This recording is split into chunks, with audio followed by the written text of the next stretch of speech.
Hi, I'm Susan Lucci, and I go red for all women. There's always a lot of action in New York City, but tonight there's an especially meaningful event. It's the American Heart Association's annual Red Dress Collection fashion show. I'm Hilary Russo, and we're here with Healthy Communities News to talk to some of those attending the festivities. I'm Shania Twain, and I go red for all the women all around the world. What's going on here today is the fashion show in honor of Go Red for Women, which is one of the greatest charitable partners that CVS Health has. Beautiful. We believe strongly in the mission, which is around helping women to understand their risk of cardiac disease. The fact that heart disease is the #1 leading cause of death for women, more than any cancers combined, is kind of mind-blowing to me, and I don't think that enough people are educated and aware. There's certainly glitz and glamour, but it's all about raising awareness of the #1 killer of women, which can strike at any age. Our sisters are losing their lives. Tonight, this changes. Take these women, for example. They're vibrant, energetic, and survivors of heart disease and stroke. Michelle, Monique, Nicole, and Jenny are members of the 2020 class of Real Women, selected by the American Heart Association to tell their stories across the country and hopefully help other women avoid what they've suffered. These Real Women came to New York to attend Go Red kickoff events, including the Red Dress Collection. Even though they were meeting for the first time, their shared history quickly broke the ice.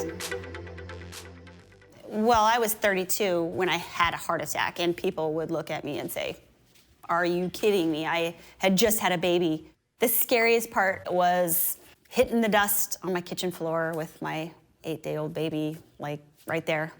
Didn't know if I was dying or alive, and the EMTs come, and I remember hearing them say they couldn't find a pulse, and I'd always been very trim, pretty active, never smoked. I didn't find out any of the family history of high cholesterol or any of that till I was in the heart cath lab getting 3 stents. Wow. Because one of my arteries was 98% blocked with cholesterol at age 32, and I was otherwise healthy, so I just had no idea. I went to the ER that day that I had my stroke, and the first thing the doctor says was, "We would think she's having a stroke, but she's too young." I was 29 when I had my first stroke, and within 3 months, I had my second one. Wow. So here we are. I didn't know my family had a history of strokes. And had I known that migraines and cholesterol, along with my risk with my family history, I think I would have been better prepared. Better prepared, thank you. The face of heart disease isn't necessarily what we've seen on television. Because women have been left out of the research historically, I think there's been a misperception that this is not a condition that really impacts them. I was diagnosed with heart failure at 22. I was able to get into a clinical trial, which really helped project my heart function into normal range. This research is important, and I was the only African-American female under the age of 25 in this study. And this drug just changed the trajectory of my life. I always felt like hypertension wasn't like a major cardiovascular type of issue. Just sitting here, you all have had transplants, a heart attack, and a stroke.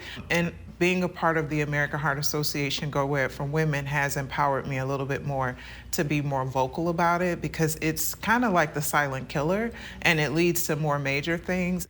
I wish there was more of an emphasis on the potential risk for cardiovascular disease while I was pregnant. I didn't know if there was something I was doing to cause my blood pressure to be high. I didn't know how it would impact the development of my daughter. It was just so many unknowns. It was like, oh, well, once you have the baby, everything will go back to normal. And it never went back to normal. Delivering a child is actually a very prominent stress test.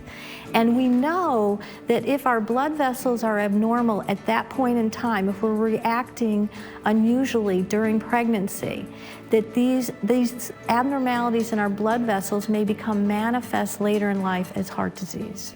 I went through really bad postpartum depression, and that probably could have contributed to why my blood pressure wasn't going back to normal. Again, nobody was asking me any of these like questions, assessment.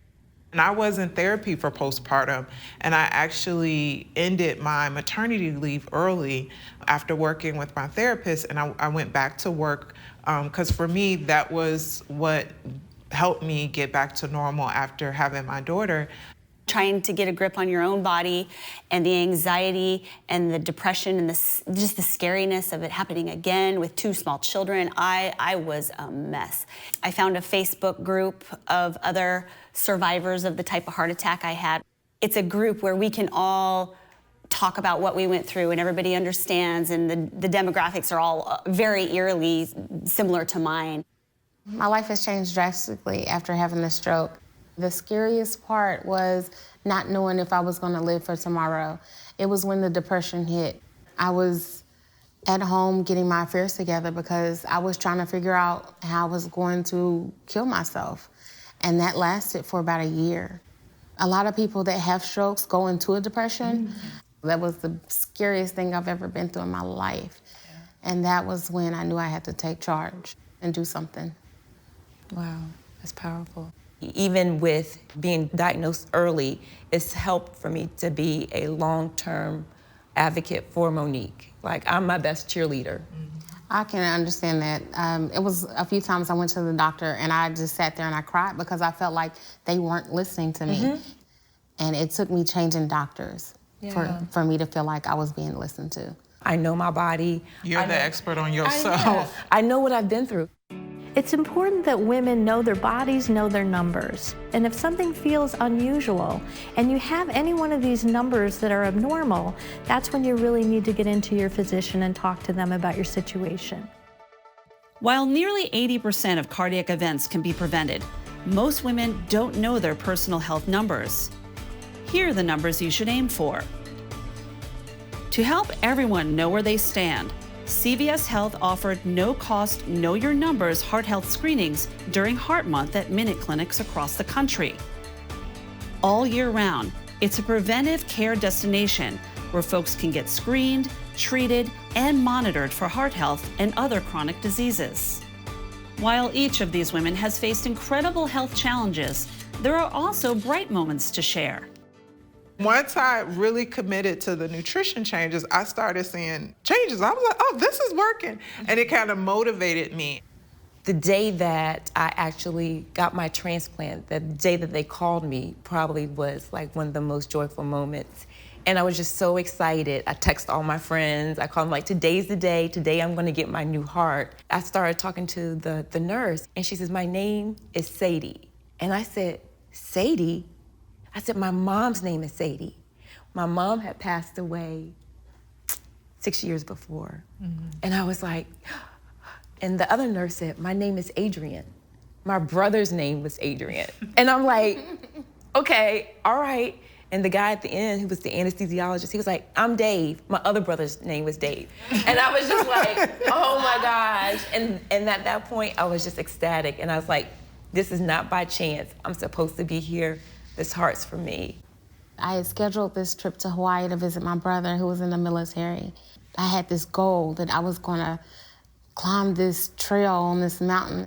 And even though it was 2 years after the stroke, here I am, I had climbed this mountain and I crawled to the top, literally crawled to the top of this mountain. And I was with my brother. Sorry. I was with my brother. And I didn't have any words. All I could do was cry. And it was tears of joy because I had made it. I had set this goal. I said I was gonna do it, and I did it. And that was amazing for me. That was the most exciting part of my journey, was making it to the top of that mountain. I could have been one of those deaths, and I wasn't. And I am very proud and honored to be able to spread my story and my message on a more national level for the American Heart Association. But the red dress collection tonight will be top. It'll be top of my list. I'm just really excited to be here with you girls. I am Robin Givens, and I go red for every single woman out there. Just to be your best, be strong, be happy, and be the best you can be. Healthy. This is a lot of fun. You're doing good and having fun at the same time. It doesn't get better than this. The Go Red for Women movement is a powerful national model of action with a simple message for women and those who love them. Take good care of your heart. The events in New York City are among thousands of actions, big and small, across the country looking to raise awareness of this critical issue. We hope you'll join us again as Healthy Communities News salutes those looking to make a difference in the health of their own communities. Until next time, be well.